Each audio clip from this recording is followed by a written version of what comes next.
لیکن اگر ان کی خواہش ہو کہ وہ دوبارہ اپنی مارکس کو امپروو کرنے کے لیے امتحان دینا چاہیں تو اگلے سال جب یہ امتحانات ہوں گے وہ اس میں اپیئر ہو سکتے ہیں. ہم ان کی جو ایڈمیشن کی فیس انہوں نے ابھی دی ہوئی ہے رجسٹریشن کی فیس, اسی فیس کی بنیاد پر ان کو بٹھا دیں گے, ایڈیشنل ان سے پیسے نہیں لیے جائیں گے. اسی طرح کچھ بچے ہوتے ہیں جو ایڈیشنل کوالیفیکیشن کے لیے یا اپنے سبجیکٹس یا گروپس کو چینج کرنے کے لیے اپیئر ہونا چاہتے ہیں, ان کے لیے بھی یہی طریقہ کار اڈاپٹ کیا گیا ہے. اس سال کوئی اسپیشل ایگزامینیشن نہیں ہوگا.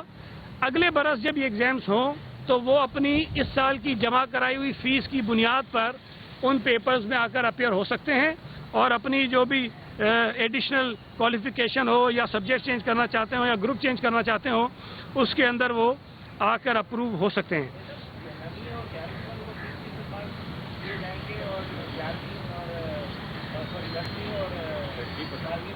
میں دوبارہ بتا دیتا ہوں.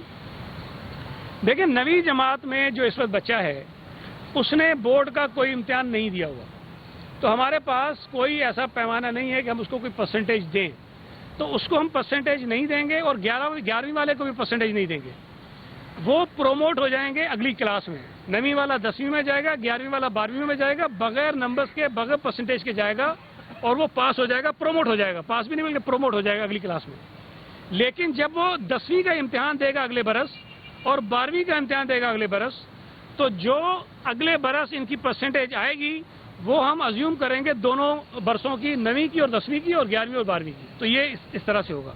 تو جو 10ویں جماعت کا ہے اور 12ویں جماعت کا ہے اس کا رزلٹ ہمارے پاس بورڈ کا موجود ہے 1 سال کا, تو اسی رزلٹ کی بنیاد پر ہم اس کو پروموٹ کریں گے, 3% اس کو ہم اضافی مارکس دے دیں گے. تو یہ اس کا طریقہ کار تھا. یہ ایک تو یہ چیز تھی, اس میں کوئی کنفیوژن ہوگا تو آپ سوال کر لیجئے گا. ایک دو اور چیزیں بھی ہیں, میں وہ بھی آپ کے سامنے رکھ لوں. اس کے ساتھ ساتھ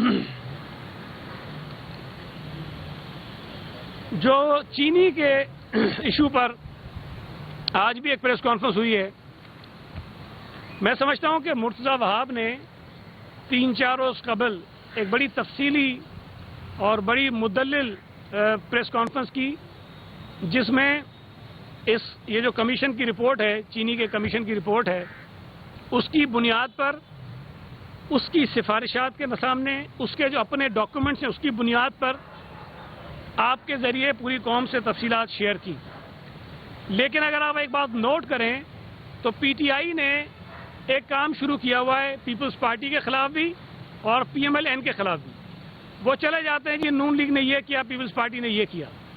نون لیگ اپنے جواب دے رہی ہے. میں صرف عرض کروں پیپلز پارٹی کے حوالے سے کہ جتنی بھی چیزیں اٹھائی جا رہی ہیں کہ جی ہم نے سبسڈی غلط دے دی اور آج شوگر ملوں کی بات کی گئی, یہ تمام کے تمام ایشوز جو ایک جے آئی ٹی بنائی گئی تھی آصف علی زرداری صاحب اور پیپلز پارٹی کے دیگر رہنماؤں کے خلاف ثاقب نثار صاحب کے خواہش پر, اس میں یہ تمام چیزیں انہوں نے انویسٹیگیٹ کی ہیں. ایک چیز انہوں نے نہیں چھوڑی. شوگر ملیں بھی دیکھی ہیں, سبسڈی بھی دیکھی ہے, اور پتہ نہیں جو چیزیں کسی کا تعلق نہیں بنتا تھا وہ بھی ساری کھنگال ڈالی انہوں نے. ہر چیز کی تحقیقات ہوئی ہیں, اس کی بنیاد پر ریفرنسز بھی بنائے گئے ہیں, کچھ بنائے جا رہے ہیں اور وہ عدالتوں میں. ہماری صرف ایک گزارش ہے کہ وزیر اعظم نے جو یہ کمیشن بنایا تھا وہ بنایا کیوں تھا. یہ سوال صرف پی ٹی آئی کے لوگوں سے ہمارا ہے, وزیر اعظم سے ہے, اور ان کے جو یہ کچھ جگادری روزانہ بیٹھتے ہیں, جس قسم کے لوگ روزانہ بیٹھ کے 2-4 یہ ڈرامے کرتے ہیں, ان سے ایک سوال ہے, جواب تو وہ کبھی نہیں دیں گے. اگر وزیر اعظم نے کمیشن بنایا اور اس لیے بنایا کہ چینی کی قیمتوں میں نومبر 2019 سے لے کر فروری 2020 تک بے پناہ اضافہ ہوا اور اس ملک کے غریب لوگوں, عام لوگوں کی جیبوں سے 300 ارب روپے سے زائد کی رقم لوٹ لی گئی, ڈاکہ مارا گیا چینی کی قیمتوں میں اضافہ کر کے. وزیر اعظم نے کمیشن بنایا کہ کمیشن تحقیقات کرے کہ چینی کی قیمتوں میں اضافہ کیوں ہوا ہے اور اس کے ذمہ دار کون ہیں. صرف ایک مقصد کے لیے کمیشن بنایا گیا. اس کمیشن نے, جو کمیشن بنایا گیا تھا 20 فروری 2020 میں, اس کمیشن نے اپنی ایک رپورٹ پیش کی 9 مارچ 2020 کو وزیر اعظم کو، اور جس میں بتایا کہ چینی کی قیمتوں میں اضافہ کیوں ہوا تھا، اس کے ذمہ دار کون ہیں۔ ہونا تو یہ چاہیے تھا کہ اس رپورٹ کی بنیاد پر کارروائی شروع ہو جاتی، لیکن چونکہ اس میں ان کے اپنے جن کو میں بین الاقوامی جگادری کہتا ہوں، جو پی ٹی آئی کے اندر بیٹھے ہوئے ہیں، جو بہت بڑے فنکار ہیں، جو پی ٹی آئی کی اے ٹی ایمز ہیں، عمران خان کی اے ٹی ایمز ہیں، جو پیسے کماتے ہیں، لوگوں کی جیبوں سے پیسے لوٹتے ہیں اور پی ٹی آئی کے اوپر اور وزیر اعظم کے اوپر خرچ کرتے ہیں، وہ لوگ سارے اس کے اندر ملوث تھے۔ تو انہوں نے اس کو بچانے کے لیے اور اس چینی کے اسکینڈل کو مزید بگاڑنے کے لیے، تاکہ اور لوگوں کو بھی اس میں شامل کریں، انہوں نے فورنزک کے نام پر مزید ایک کام شروع کرایا کہ اس کی فورنزک بھی کر لیں آپ مزید، اس کے بعد کارروائی کریں گے۔ خورشید شاہ کو گرفتار کیا تو کون سی فورنزک کرائی تھی بھائی؟ آصف علی زرداری کو گرفتار کیا تو کون سی فورنزک ہوئی تھی؟ فریال طاہر پور صاحبہ گرفتار ہوئی تو کون سی فورنزک ہوئی تھی؟ شرجیل میمن گرفتار ہوا، آغا سراج دورانی گرفتار ہوا، کون سی فورنزک ہوئی تھی؟ ان کو تو آپ نے بغیر تحقیقات کے، بغیر انکوائریوں کے پکڑ کے اندر ڈال دیا۔ لیکن چلیں، چونکہ یہاں پی ٹی آئی کے کماؤ پوت پھنس رہے تھے، تو یہاں یہ کیا گیا کہ جی فورنزک کروا لیں۔ فورنزک بھی ہونی چاہیے کہ چینی کی قیمتوں میں اضافے کے جو لوگ ذمہ دار تھے، ان کے جو جرائم تھے، اس پر فورنزک کرائیں آپ۔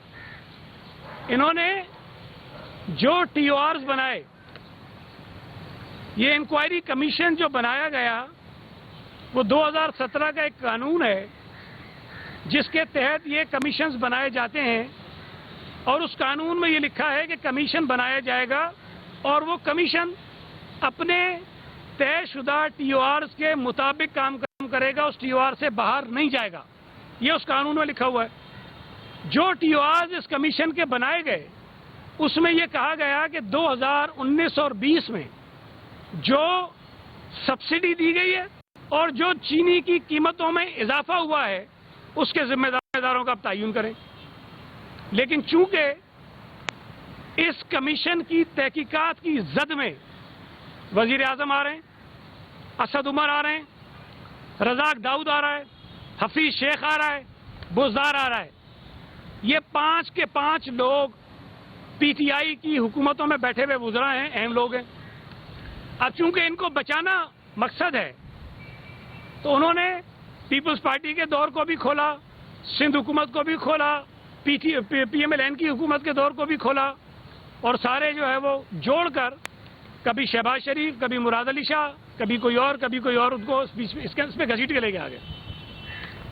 ہمارا کہنا یہ تھا جب مراد علی شاہ صاحب کو بلایا گیا کہ بھائی 2019 اور 20 میں یا 18 اور 19 میں سندھ حکومت نے کسی قسم کی کوئی سبسڈی دی نہیں ہے، کمیشن بنایا گیا ہے جن برسوں کے لیے وہ ہم پر لاگو نہیں ہوتے، لہذا ہم سمجھتے ہیں کہ کمیشن اگر پیپلز پارٹی کی سندھ حکومت کو بلانا چاہتا ہے تو یا تو اپنے ٹی او آرز کو امینڈ کریں، اگر ٹی او آرز امینڈ نہیں ہوتے تو ہمیں بلانے کے اختیار آپ کے پاس نہیں ہے، لہذا چیف منسٹر صاحب آپ کے پاس نہیں آئیں گے۔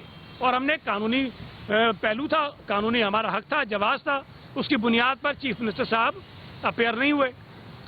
اب سوال یہ پیدا ہوتا ہے کہ چینی مہنگی ہوئی، جو آج بھی مہنگی ہے، چینی کی قیمتیں کم نہیں ہوئی، آج بھی 300 ارب روپے لوگوں کی جیبوں سے چلا گیا، اس کے ذمہ دار کا تعین کرنا تھا اس کمیشن نے۔ 1 ملین ٹن چینی ایکسپورٹ کرنے کی اجازت کس نے دی؟ پہلی اجازت ای سی سی نے دی، اور پھر اس ای سی سی کے اجلاس میں جو 10 لاکھ ٹن چینی ایکسپورٹ ہونی تھی، اس میں چونکہ مزید اضافہ کرنا تھا، اس کو 11 لاکھ کرنا تھا، تو اس کی منظوری جو ہے وہ وزیر اعظم پاکستان عمران خان صاحب نے دی، جو خود وزیر ہیں کامرس کے، وزیر بھی وہ ہیں، یہ بات یاد رکھیے کہ جس ڈپارٹمنٹ کا وزیر نہیں ہوتا، کوئی ایڈوائزر ہوتا ہے، کوئی اسپیشل اسسٹنٹ ہوتا ہے، تو وہ ڈپارٹمنٹ وزیر اعظم کے پاس ہوتا ہے۔ تو آج وزیر اعظم پاکستان وزیر صحت بھی ہیں، وزیر کامرس بھی ہیں، تو وزیر کامرس نے اس سمری کو بطور وزیر اعظم، اس کو بطور انچارج منسٹر کامرس اس سمری کو پڑھا، اس سمری کو اپروو کیا، جس میں 10 لاکھ سے 11 لاکھ ٹن گند جو چینی ہے اس کو ایکسپورٹ کرنے کی اجازت دی گئی، اور جو اس میں پہلے ایک پابندی تھی کہ کوئی صوبائی حکومت یا وفاقی حکومت اس کے اوپر کوئی کسی قسم کی سبسڈی نہیں دے گی، وہ پابندی بھی ختم کی گئی، اور اس کے بعد پنجاب حکومت نے سبسڈی دی اور کسی صوبے نے نہیں دی۔ پنجاب حکومت نے بوزدار صاحب نے دی، اور بوزدار صاحب جا کر یہ کہہ چکے ہیں اس کے سامنے، کمیشن کے سامنے، کہ انہیں یاد نہیں ہے کہ وہ کون سی میٹنگ ہوئی تھی جس میں یہ طے ہوا تھا۔ وزیر اعظم صاحب نے منظوری دی، وہ ریکارڈ پر ہے۔ جو چینی کی قیمتوں میں اضافے کی وجہ بتائی گئی ہے اس رپورٹ میں، جو کمیشن جو وزیر اعظم نے بنایا تھا اس میں یہ واضح طور پر کہتا ہے، پیرا نمبر 233 میں، کہ جو چینی کی قیمتیں پاکستان میں بڑھی ہیں، جس کے نتیجے میں پاکستانی قوم کے 300 ارب سے زائد ان کی جیبوں سے نکل کے ان کے کباؤ پوتوں کی جیبوں میں گیا ہے، اس کی وجہ صرف اور صرف چینی کو ایکسپورٹ کرنے کا فیصلہ ہے۔ اب چینی ایکسپورٹ ہوئی، اس کے ذمہ دار وزیر اعظم۔ اس کمیشن نے وزیر اعظم کو نہیں بلایا۔ کیوں نہیں بلایا بھائی؟ آسمان سے اترے ہوئے ہیں۔ وزیر اعظم ذمہ دار ہیں اس ملک میں چینی کی قیمت میں اضافے کے۔ وزیر اعظم ذمہ دار ہیں اس ملک کے لوگوں کی جیبوں سے نکلنے والے 300 ارب روپے کے۔ یہاں ان سے بات کرو تو کہتے ہیں شہباز شریف نے یہ کیا، مراد علی شاہ نے یہ کیا۔ اور بھائی جو ہم نے کیا ہم اس کا جواب دے رہے ہیں۔ جے آئی ٹیاں ہم نے پہلے بھگتی ہیں، نیب ہم اب بھی بھگت رہے ہیں، بھگتتے رہیں گے۔ تم اپنا جواب دو۔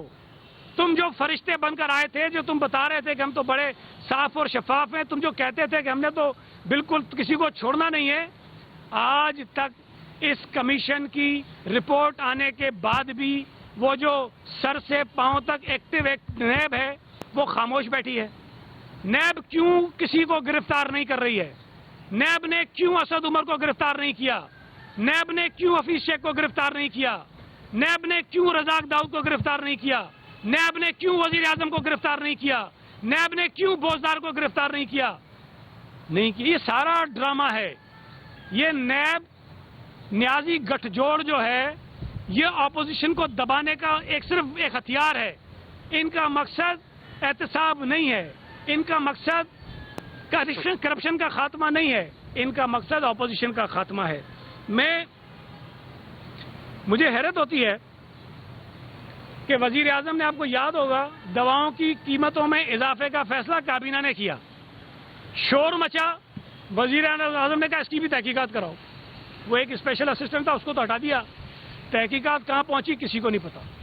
خود کابینہ کو صدارت کرتے ہیں، خود فیصلہ کرتے ہیں، پھر لوگ جب شور مچاتے ہیں پھر کہتے ہیں جی یہ کیسے ہو گیا، اس کی تحقیقات کرو۔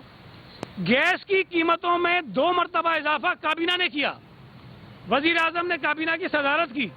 اس کے بعد جب پتا چلا گیس کی قیمتیں بڑھ گئیں، کہتے ہیں تحقیقات کرو، کیسے ہو گئی؟ پھر تحقیقات ہوئی، کچھ نہیں پتا کیا ہوا۔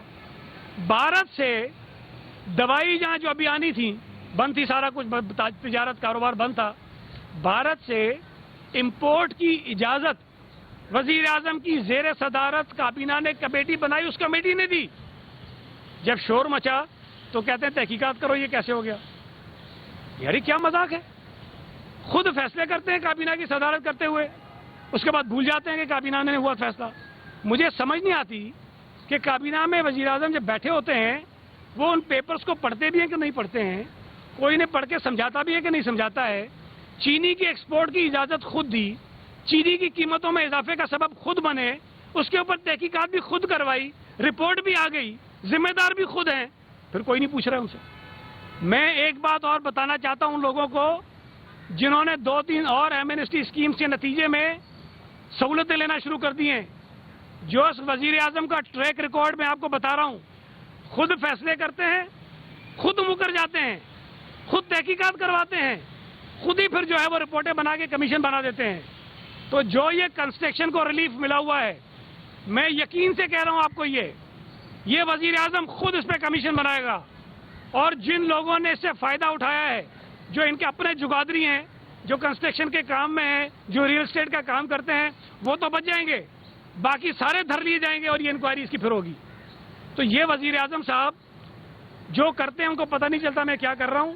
ان کے کابینہ میں, ان کی پارٹی میں جو بین الاقوامی جگادری بیٹھے ہیں, جو لوگ پی ٹی آئی کو فائنینس کرتے ہیں, جو پی ٹی آئی کے اوپر پیسے خرچ کرتے ہیں, وہ اس قسم کے فیصلے کراتے ہیں, اس سے فائدہ اٹھاتے ہیں, خود سائڈ پہ ہو جاتے ہیں اور باقیوں کے لیے مصیبت بن جاتی ہے, اور الٹیمیٹلی جو نقصان ہوتا ہے وہ پاکستان کی قوم کا ہوتا ہے. ان کی جیب سے سینکڑوں, ہزاروں, ارب روپے نکل کر ان کے اے ٹی ایمز کی جیبوں میں چلے جاتے ہیں.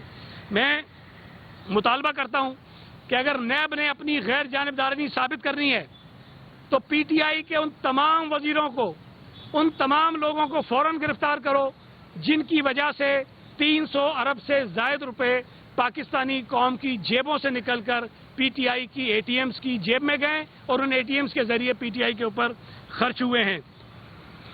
میں ایک اور بڑا ایشو ہے امپورٹنٹ, ہمارے اوورسیز پاکستانی جو بہت بڑی تعداد میں دنیا کے مختلف ممالک میں موجود ہیں,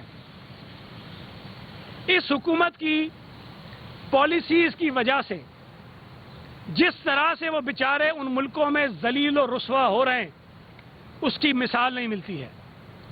پی ٹی آئی اگر فورن ایکسچینج کی ضرورت ہو تو آپ منتیں کرتے ہو اپنے اوورسیز پاکستانیز کو کہ خدا کے لیے آپ جو ہے یہاں پیسے بھیجیں. اگر آپ کو چندہ چاہیے ہو تو آپ ان سے مطالبہ کرتے ہو اوورسیز پاکستانی سے کہ ہمیں چندہ دیں آپ, تاکہ اپنی معیشت کو ٹھیک کریں اور اپنے جو اللہ تللے کے خرچے ہم پورے کریں, اور اس سے پھر لوٹ مار مچائیں. جو فورن فنڈنگ کا کیس بھی ان کا چل رہا ہے, انہی سے پیسے مانگتے ہو. آج وہ دنیا کے مختلف ملکوں میں ذلیل و رسوا ہو رہے ہیں بیچارے, پریشان ہیں بچوں سمیت. اس حکومت کو کوئی احساس نہیں ہے سوائے ڈرامے بازیاں کرنے کے. جو لوگ آئے ہیں ان سے 3 گنا کرائے زیادہ لیے گئے, پی آئی اے نے زیادہ کرائے لیے ان سے, اور بھیڑ بکریوں کی طرح ان کو جہازوں میں بھر کر لے کر آئے. کوئی جو ایس او پیز ہیں اس کو فالو نہیں کیا گیا ہے, آپ نے وہ ویڈیوز بھی دیکھی ہیں. 3 گنا کرائے زیادہ لیتے ہیں اور اس کے بعد ان کو جس طرح جہازوں میں بٹھا کر لاتے ہیں وہ بالکل ساری دنیا دیکھتی ہے کہ وہ کورونا کے پھیلاؤ کا سبب بن رہے ہیں. بیچارہ کسی ملک سے پاکستانی جہاز میں ٹھیک بیٹھتا ہے, یہاں اترتا ہے تو کورونا کا مریض ہو کے نکلتا ہے.